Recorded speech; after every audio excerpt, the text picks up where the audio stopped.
Bonsoir à toutes et à tous et bienvenue sur Al24 News. Ravi de vous retrouver pour ce nouveau numéro de Face à Zeribi.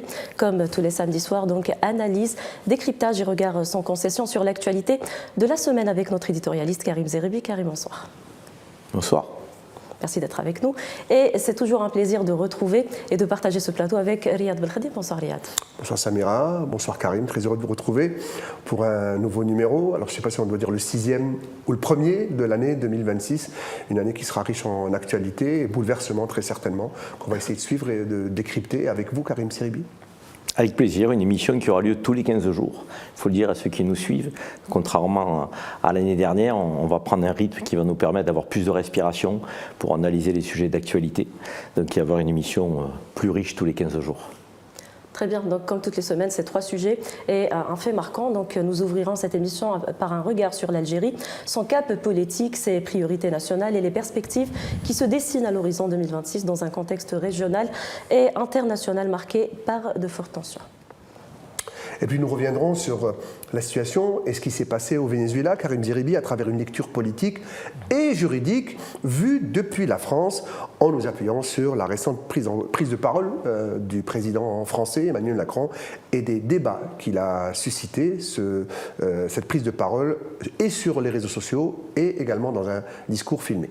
Très bien, et dans la troisième partie, donc, nous nous intéresserons à l'OTAN, aux alliances fragilisées et au retour assumé du rapport de force dans les relations internationales avec ses conséquences directes sur la sécurité mondiale et sur les populations.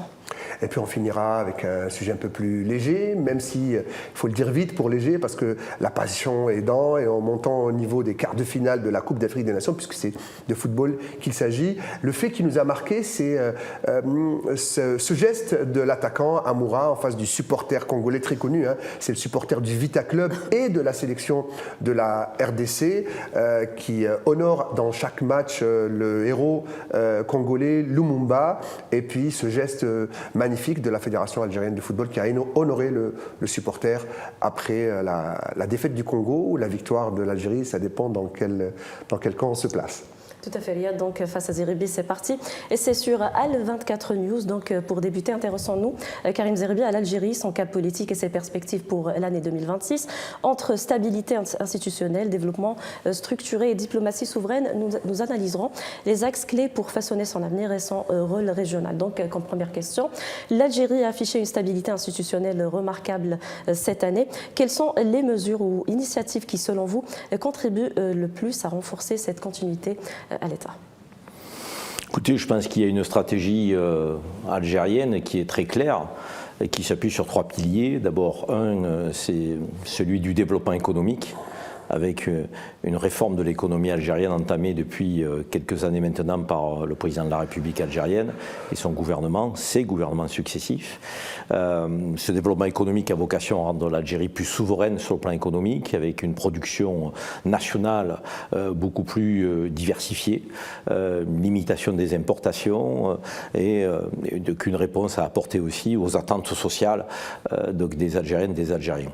Ça, c'est le premier axe, c'est le premier pilier. Le deuxième pilier, je dirais que c'est un pilier de cohésion nationale donc, et d'unité nationale qui est porté et incarné par le président de la République avec le respect de cette Algérie plurielle mais qui partage des valeurs communes fortes, une histoire, une langue et des perspectives pour développer l'Algérie et en faire un phare de la Méditerranée, un leader du continent africain et ça me paraît effectivement être un deuxième axe très fort porté par la présidence algérienne. Le troisième axe, c'est la voix de l'Algérie dans le monde, à l'évidence.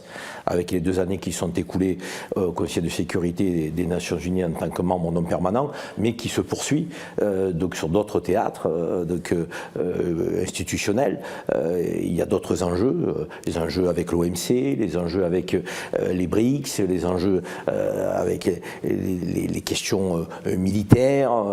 L'Algérie est un pays qui fait entendre sa voix et c'est le troisième axe fort, une Algérie forte qui rayonne et qui porte une voix dans le monde. Sur ces trois sujets, je pense qu'il y a une continuité qui est nécessaire, voire une accélération sur le premier sujet.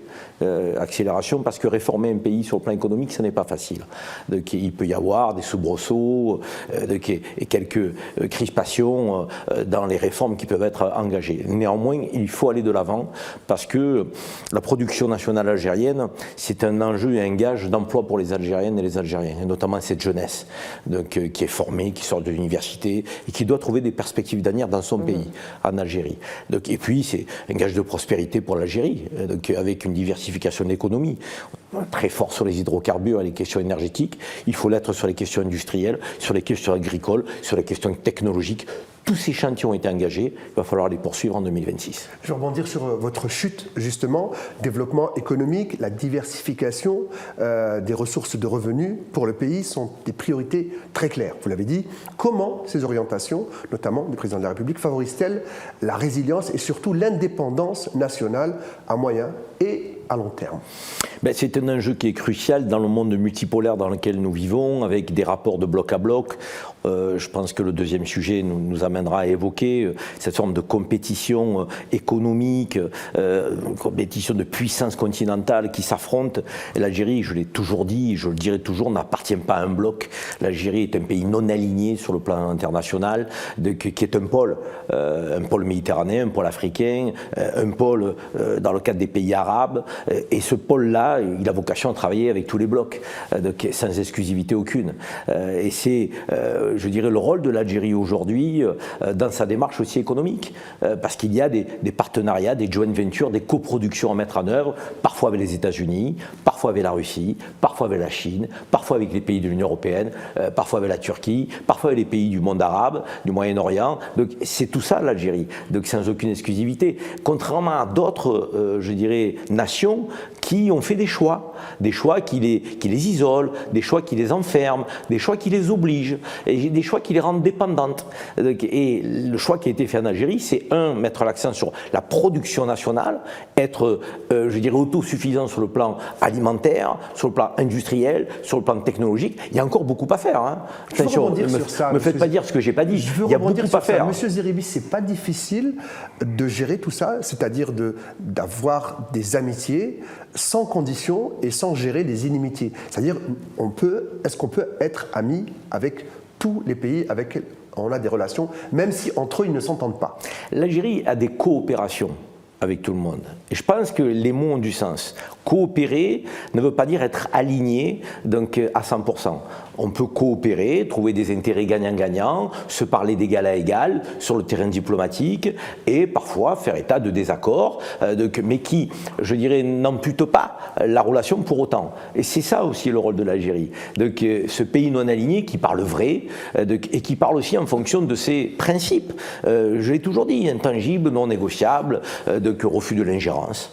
Ça, c'est un principe fort. Défense de ses frontières. Deuxième principe fort, autodétermination des peuples. Principe fort lié à l'histoire de l'Algérie. Et cette volonté de faire en sorte que le droit international soit respecté pour tous et partout.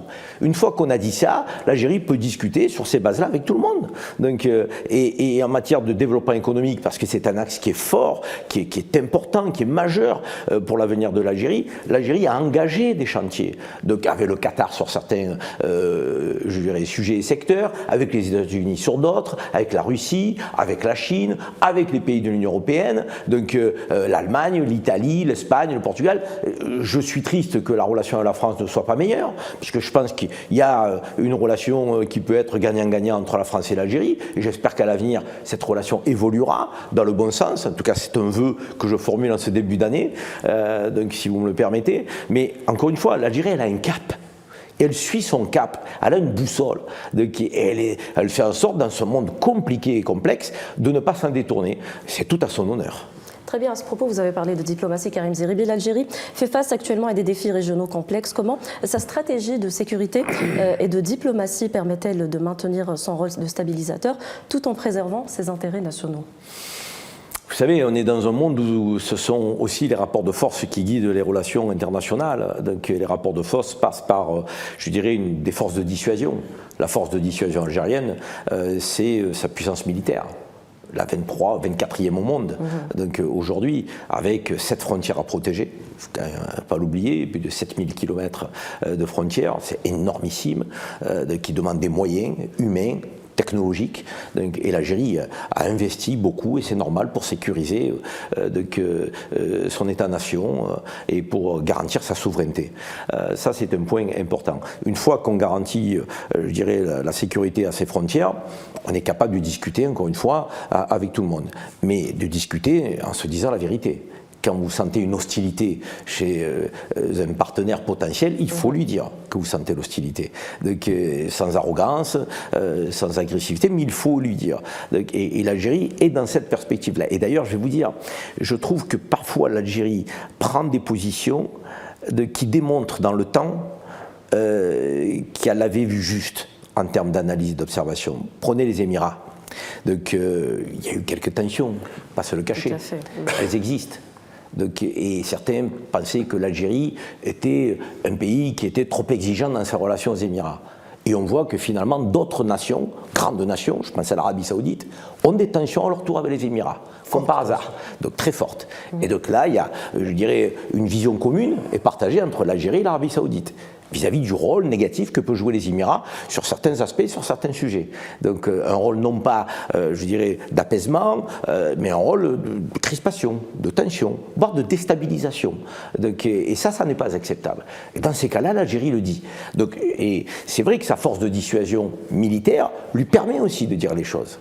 Tous les pays n'ont pas cette capacité. On va y venir parce que vous voulez qu'on parle de l'OTAN et de l'Union européenne. Donc il n'y a pas de puissance militaire européenne. Et donc vous avez une Europe qui est aujourd'hui à la botte des États-Unis. Parce qu'elle appartient donc à un commandement militaire qui s'appelle l'OTAN, et ce commandement, il est américain. Et il n'y a pas de puissance militaire aujourd'hui au sein des États-nations de l'Union européenne. Il n'y en a pas. La France était une des plus grandes puissances, la Grande-Bretagne, qui ne fait plus partie de l'Union européenne, était la deuxième puissance, et on avait effectivement ces deux pays qui prétendaient pouvoir incarner une puissance européenne. On voit bien qu'il n'y a pas d'alliance militaire au sein de l'Union européenne et qu'il y a une dépendance militaire aux États-Unis. Ce qui n'est pas le cas de l'Algérie. L'Algérie n'est dépendante de personne concernant sa puissance militaire. Et heureusement. Et elle n'est dépendante de personne sur ses besoins énergétiques. Et heureusement aussi, parce que ce sont deux sujets clés aujourd'hui sur la scène internationale. Il faut que l'Algérie continue d'être ce pays non aligné, guidé par le droit international. L'idée de prendre des principes forts de protection de ses frontières, de non-ingérence, d'autodétermination des peuples, et faire en sorte que l'Algérie avance et puisse amener et entraîner dans sa dynamique d'abord les pays de l'Union africaine, parce que je pense que c'est important. C'est important que les pays de l'Union africaine aujourd'hui gagnent en maturité, prennent conscience qu'il faut être à la botte de personne, qu'il faut une Afrique indépendante. Les États-Unis de l'Afrique doivent être indépendants. Donc, et derrière, aussi avoir des partenariats gagnant-gagnant, des visions partagées sur le plan diplomatique. Je parlais de l'Arabie Saoudite, je sens un rapprochement, donc plus fort.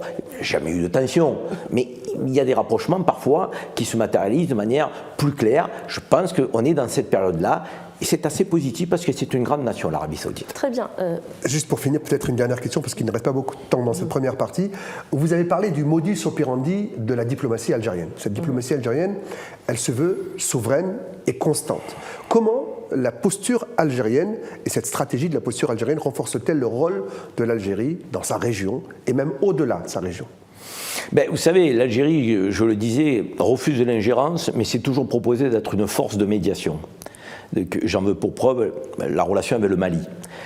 Si la relation avec le Mali était aujourd'hui une relation tendue, ça n'est pas, je dirais, ni de la faute, ni de fait de l'Algérie. L'Algérie a toujours voulu que le Mali retrouve cet apaisement nécessaire, cette stabilité nécessaire pour les Maliens, d'abord, et pour l'Afrique, ensuite, parce qu'il est toujours bon d'avoir au sein du continent africain des pays plutôt stables et pas fracturés de l'intérieur. Donc, à un moment donné, il y a eu des forces de nuisance qui n'ont pas voulu percevoir l'Algérie telle cette force de médiation positive et qui ont fait état de, je dirais, comportements un peu hostiles à l'Algérie. Mais là, encore une fois, le temps donne raison. Est-ce que le Mali va bien ? Est-ce que le Mali a une stabilité ? Est-ce que les Maliennes et les Maliens, aujourd'hui, peuvent être, je dirais, réjouis de voir l'Algérie ne plus jouer le rôle de médiation que l'Algérie a joué au Sahel et qui est un rôle aujourd'hui qui doit être prédominant pour le continent africain et pour la région. Donc la réalité, c'est que les choix diplomatiques de l'Algérie sont parfois mal compris au départ, mais en finalité donnent souvent raison à l'Algérie. Très bien. Alors, cette question de souveraineté et de règles internationales, Karim Zeribi, nous amène naturellement à un autre dossier brûlant, le Venezuela, notamment vu depuis la France. Avant de poursuivre, on écoute Emmanuel Macron s'exprimer sur la situation au Venezuela, puis on en revient. Les États-Unis sont une puissance établie, mais qui se détourne progressivement de certains de ses alliés et s'affranchit de règles internationales qu'elle promouvait encore récemment, qu'il s'agisse du commerce, de certains éléments de sécurité ou de certaines enceintes. Et la Chine est une puissance toujours montante, qui doit faire le choix de partenariats diversifiés, mais qui témoigne d'une agressivité commerciale de plus en plus désinhibée, et surtout depuis la période de sortie Covid, et qui met à mal aujourd'hui l'économie européenne.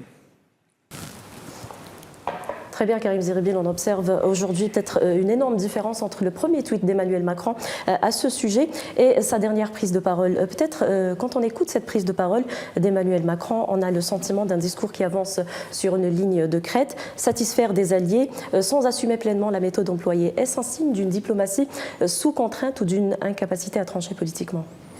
Oui, j'aime bien le terme de diplomatie sous contrainte. Je pense qu'effectivement, la France, comme d'autres pays de l'Union européenne, ne peuvent plus dire réellement ce qu'ils pensent. Et c'est dramatique pour ce grand continent de 450 millions d'habitants, qui est, je le rappelle quand même, le continent le plus puissant sur le plan économique dans le monde. Continent. Donc, par sa capacité à consommer et à commercer. Et on voit aujourd'hui la faiblesse diplomatique de l'Union européenne. Et il va sans dire quand même que les sorties françaises sont très faibles sur ce qui s'est passé au Venezuela avec cette forme de bafouement du droit international. La souveraineté des États est bafouée. La prédation des ressources est de retour. Une colonisation, une forme de protectorat du XXIe siècle, nouvelle version, est en train de plein fouet, d'obliger les relations entre les uns et les autres. En fait, c'est le retour de la doctrine Monroe. Vous savez, cette doctrine Monroe, le président Monroe, en 1823 aux États-Unis, avait décliné une doctrine intellectuellement, politiquement, philosophiquement, qui consistait à dire personne ne doit venir aujourd'hui dans l'hémisphère occidental gérer les États-Unis sur leur continent. Personne. Personne ne doit faire ingérence, sinon nous le vivrons comme une hostilité. Ça disait à l'Europe, vous restez sur votre continent, vous ne vous mêlez pas des questions de l'hémisphère occidental. Et la doctrine Monroe, c'était de dire, nous faisons de notre affaire la gestion de l'hémisphère occidental. Et d'ailleurs, on a eu ensuite le Nicaragua, le Panama, des initiatives américaines qui démontraient qu'elles voulaient prendre la main. Ces dernières années, on a vu la Chine et la Russie commercer avec l'Amérique du Sud. Et j'avais envie de dire même avoir quelques bases militaires en Amérique du Sud. Et là, j'ai envie de dire que Trump numéro 2 a évolué avec le Trump numéro 1. Le Trump numéro 1, c'était America First. Donc développer mon pays économiquement, plus d'ingérence.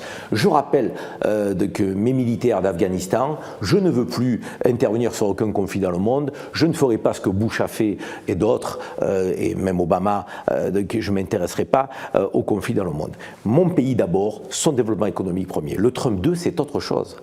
Faire en sorte que les États-Unis restent la première puissance économique au monde. Parce que c'est ça l'enjeu en réalité.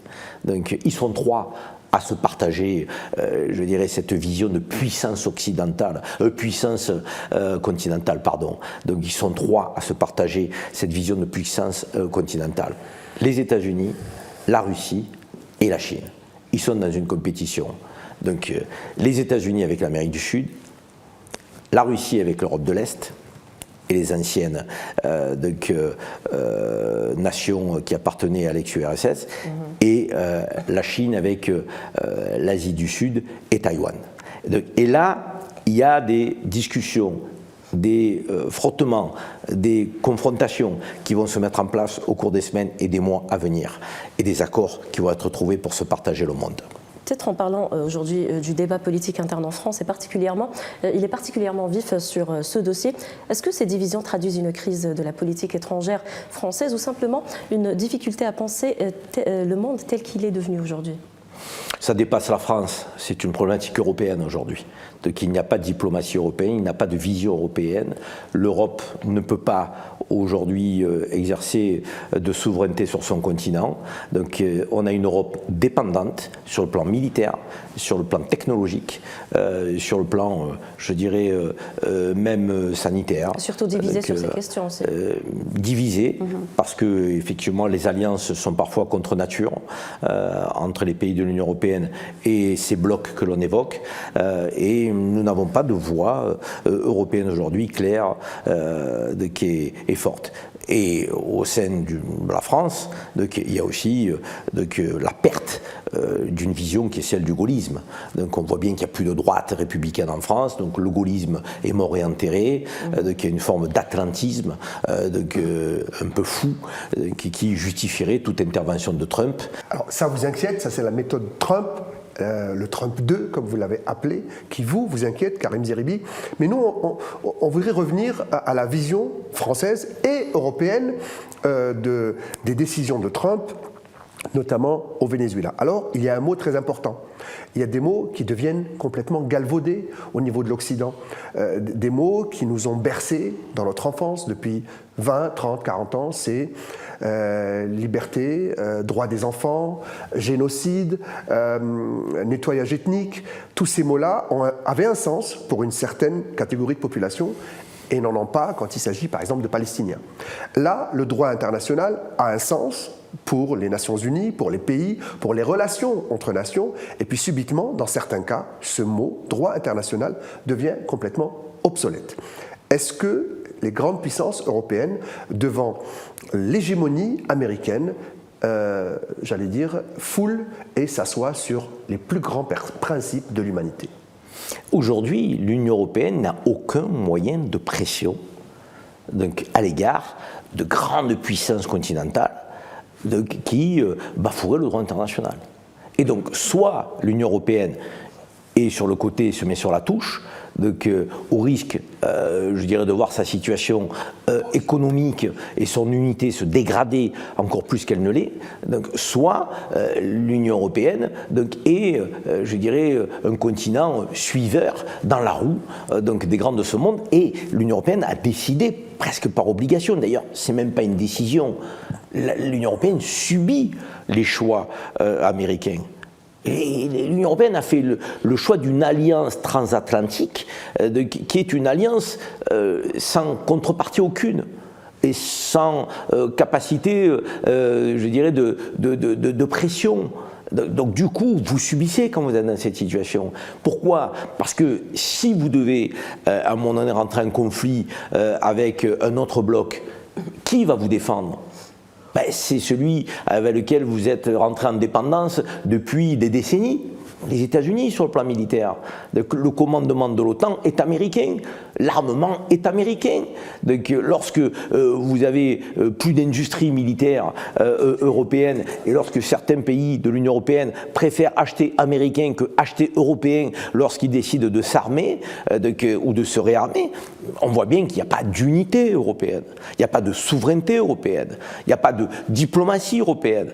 Et donc du coup, vous faites en sorte de manier le droit international à géométrie variable. Le droit international doit être appliqué pour l'Ukraine, mais s'il ne l'est pas en Palestine, c'est pas très grave. S'il ne l'est pas au Venezuela, c'est pas très grave non plus. S'il ne l'est pas au Groenland, là on va effectivement être dans une émotion totale. Donc, voilà, l'Union européenne aujourd'hui est dans cette posture-là. Je choisis d'avoir une indignation ou une émotion en fonction de là où le droit international est bafoué. Donc, quand ça ne me concerne pas ou quand c'est loin de chez moi, c'est pas très grave. Je vais donner raison au plus fort. à la loi de la jungle, à la loi du plus fort, et pas au droit international. Donc quand vous êtes dans cette posture-là, vous n'êtes plus crédible sur la scène internationale. Vous n'êtes plus crédible sur la scène internationale. C'est exactement la thématique de la troisième partie de l'émission, l'obsolescence de l'Europe au niveau de l'OTAN, notamment avec Trump qui, après le Venezuela, a fait les yeux doux au Groenland. Mesdames, Messieurs, restez avec nous, on revient juste après ça.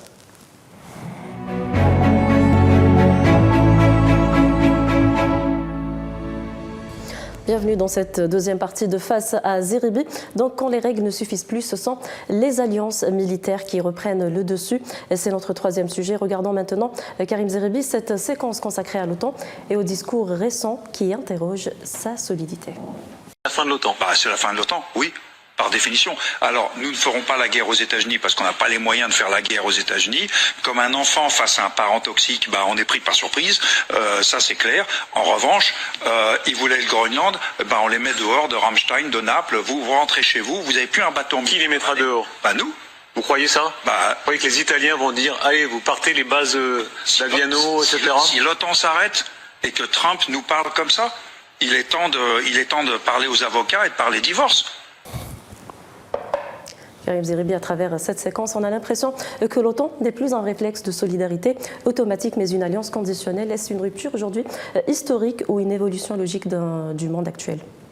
Ce général qui était un ancien vice-chef d'état-major de l'OTAN, ce général français, dit les choses de manière un peu cash, mais avec beaucoup de vérité, de force et de conviction.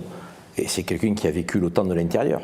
Donc, évidemment que l'Union européenne aujourd'hui n'a plus voix au chapitre des choix militaires qui sont faits par l'OTAN.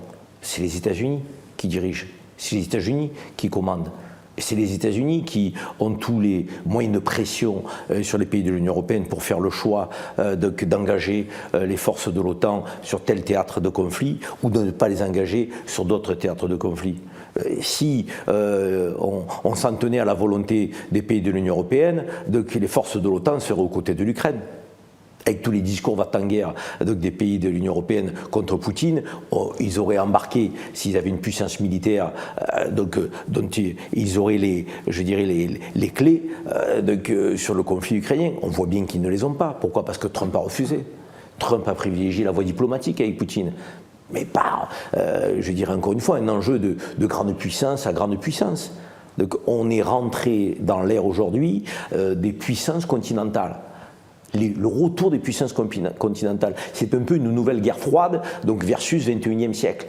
Donc, et chaque puissance continentale veut réaffirmer sa puissance. C'est plutôt la guerre États-Unis-Europe. L'Europe n'intéresse pas Trump sur le plan militaire.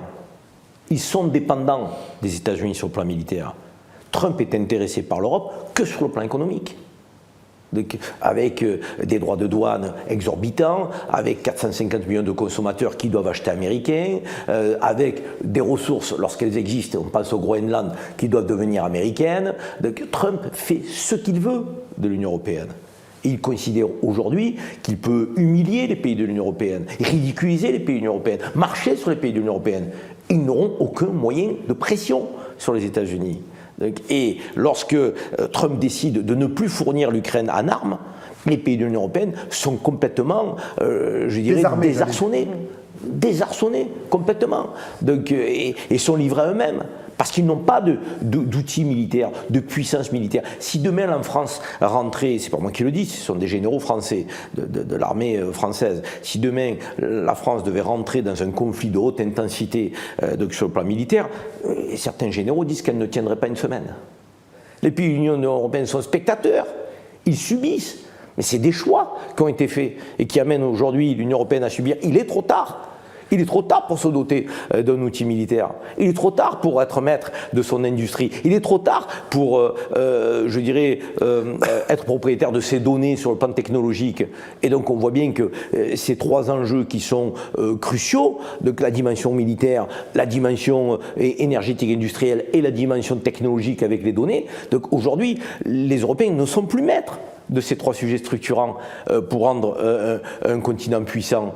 Et donc du coup, ils sont obligés de subir par une alliance, obligée, une alliance transatlantique, les choix des États-Unis. Tant que ces choix étaient raisonnables, Ça allait pour l'Union européenne. Alors on va revenir à l'OTAN et le rôle de l'Europe à l'OTAN dans ce que vous venez d'expliquer entre la Russie, la Chine et les États-Unis, qui est le nouvel ordre mondial, on va dire économico-militaro-industriel. Alors quand la protection devient dépendante d'intérêts économiques, politiques immédiats des nations et pas des blocs, est-ce que l'idée même de sécurité collective, celle de l'Europe notamment, est-ce qu'elle ne perd pas tout son sens ? Aujourd'hui, on peut s'attendre à tout.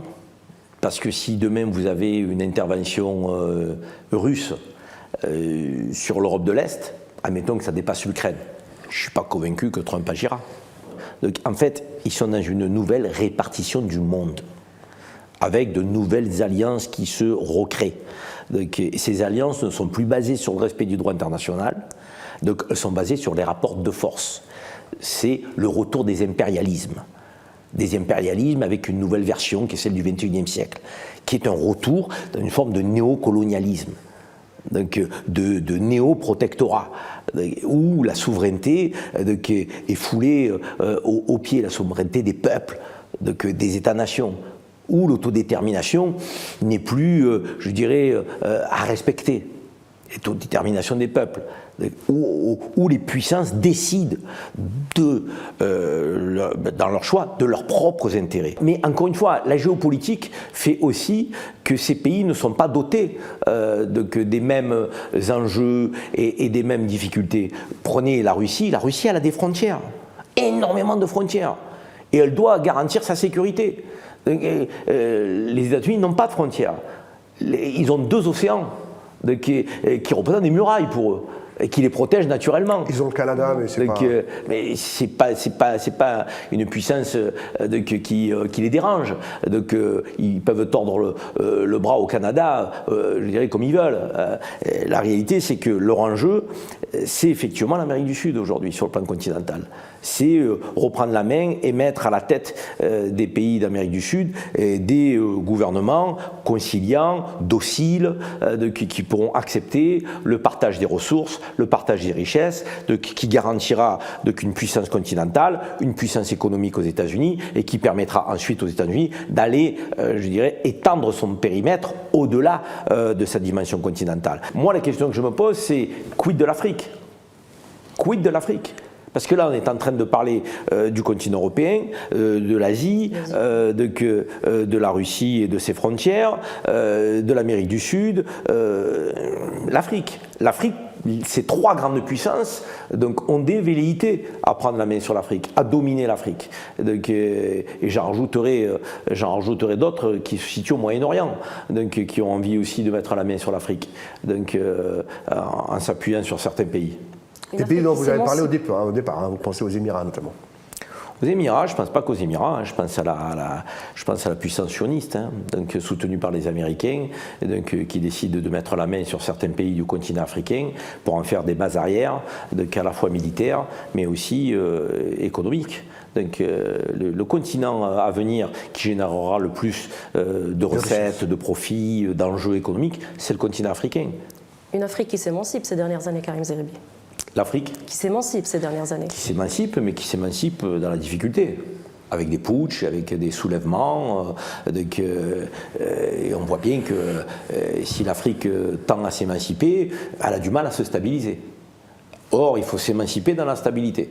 Donc c'est là où vous arrivez à construire quelque chose de durable et de solide. Donc aujourd'hui, on sent une volonté d'émancipation des peuples africains, mais on a une difficulté à avoir une stabilité des États africains. Et le futur enjeu est là.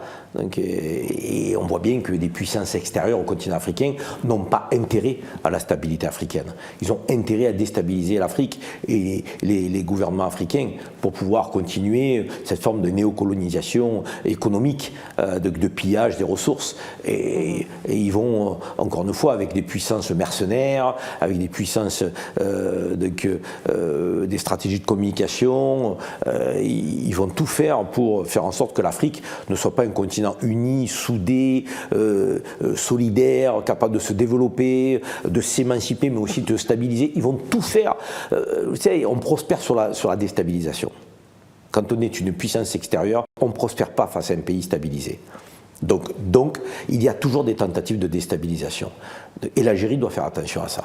Très bien, avec tout ce que vous venez de citer, ce retour assumé du rapport de force, de la dissuasion et de la menace marque-t-il peut-être aujourd'hui l'échec définitif du multilatéralisme tel qu'on l'a connu ? Le multilatéralisme, je dirais, n'est pas encore mort et enterré, mais on en prend le chemin. Hein. Donc on est dans une forme unilatérale de prise de décision aujourd'hui sur le plan géopolitique. Donc, le multilatéralisme indique d'abord le respect du droit international, et je dirais des espaces de dialogue autant que possible lorsqu'ils existent. Donc G7, G8, G20, donc OMC, et on voit bien que toutes ces instances-là aujourd'hui, ils n'en sont rien. Ils n'en sont rien. Donc je dirais, ça crée des photos de famille qui finalement sont très hypocrites, parce qu'aucune décision cruciale ne se prend là. Donc, et en réalité, c'est en dehors de ces moments que, par le retour des impérialismes, les décisions importantes se prennent. Donc, les décisions qui, encore une fois, tendent à faire évoluer les rapports de force, donc à restaurer une forme de guerre de bloc, de guerre continentale, et à faire en sorte que le leadership économique dans le monde est toujours une compétition où les uns et les autres sont prêts à tout. Déstabiliser des pays émergents, donc créer des conflits pour qu'il y ait des fractures internes dans un même pays, continuer de trouver des accords parfois contradictoires pour garantir donc sa superpuissance. Vous savez, les États-Unis, c'est paradoxal. On parlait de l'OTAN et du rapport aux États-Unis. Les États-Unis, depuis la création de l'Union européenne, n'ont qu'une seule envie, c'est que l'Union européenne soit européenne mais pas union. Et c'est pour ça que quelque part cette alliance transatlantique, elle leur permet par cette alliance de rester, j'allais dire, le pays dominateur qui empêche toute émancipation, toute souveraineté européenne, et qui crée une dépendance sur de nombreux sujets. Et aujourd'hui, l'Union européenne n'a que le mot, n'a que le terme, n'a que l'appellation d'Union européenne. C'est un ancien député européen qui vous le dit. Alors, vous venez de répondre à ma dernière question qui était est-ce que l'OTAN reste un pilier ou est-ce que c'est devenu le symptôme d'un monde qui ne croit plus aux règles collectives de défense de ce bloc États-Unis-Europe? Il reste 2 minutes pour à partir du moment où vous avez une difficulté à trouver des voies fortes dans le monde pour rappeler le respect du droit international, le respect des règles communes, la nécessité de ne pas être sur des indignations géométrie variable, ces voies-là n'existent plus. À partir du moment où elles n'existent plus, vous laissez un espace effectivement au retour des impérialismes. Prenez la France, la voix de la France dans le monde. On peut dire ce qu'on veut, moi je ne suis pas nostalgique de Jacques Chirac particulièrement, mais Jacques Chirac, il a su dire non à l'invasion en Irak en 2003. Donc il y a 23 ans. Il y a 23 ans, la France a dit non donc, à la puissance qui était en commandement de l'OTAN et qui avait quand même des moyens de pression sur la France. Et donc à la table du Conseil de sécurité, donc, le discours de Dominique Villepin, vous vous en souvenez, j'en suis convaincu, c'était non. Nous n'irons pas déstabiliser l'Irak. Nous considérons que, d'abord, il n'y a pas d'armes de destruction massive et que c'est une mauvaise raison qui va créer le chaos. Et la France avait raison en son temps. Mais la France d'il y a 23 ans, c'est plus la France d'aujourd'hui. La France d'aujourd'hui, elle est suiveuse. Elle n'a plus de voix. Elle n'a même plus de voix au sein de l'Union européenne. On avait un moteur franco-allemand à l'époque qui pouvait tirer l'Europe et on espérait, il y a 2 décennies encore, à ce que l'Europe puisse s'émanciper des États-Unis. Ce choix n'a pas été fait. À partir du moment où ce choix n'a pas été fait, le temps a joué contre l'Europe. Et on voit un Emmanuel Macron qui est humilié par Trump dans ses sorties, ridiculisé par Trump dans ses sorties, qui prend l'accent américain, Emmanuel, il m'a demandé ci, il m'a demandé ça, il m'a supplié de ci, il m'a supplié de ça. Mais rendez-vous compte, qui eût cru que la France arrive à ce niveau-là ? C'est pas possible, quoi, je veux dire. Donc, soit dit en passant, je passe sur un tout autre sujet, une information qui m'est parvenue avant d'arriver, à croire que nos émissions parfois sont peut-être regardées de l'autre côté de la Méditerranée. Emmanuel Macron est sur le point de créer un haut commissariat aux diasporas africaines, donc en France, en indiquant qu'il veut se servir des diasporas africaines pour améliorer la relation avec les pays d'origine de ces diasporas et les pays africains. Donc ça veut dire que la France, chassée du continent africain, commence à se poser des questions. Comment je peux revenir avec moins d'arrogance, avec une posture plus conciliante, plus respectueuse, de coopération véritable, donc sans demander à l'Europe, à l'Afrique, pardon, de quémander ou de s'excuser ou de remercier. Donc, je pense que les choses évoluent, mais les choses évoluent pourquoi? Parce qu'ils sont dans la faiblesse. Et il y a du travail. Alors, voilà, on a terminé pour cette troisième partie. On arrive au fait marquant de cette semaine, en fait, le fait qui nous a marqué, et je pense qu'il a marqué beaucoup d'Algériens. On revient juste après ça.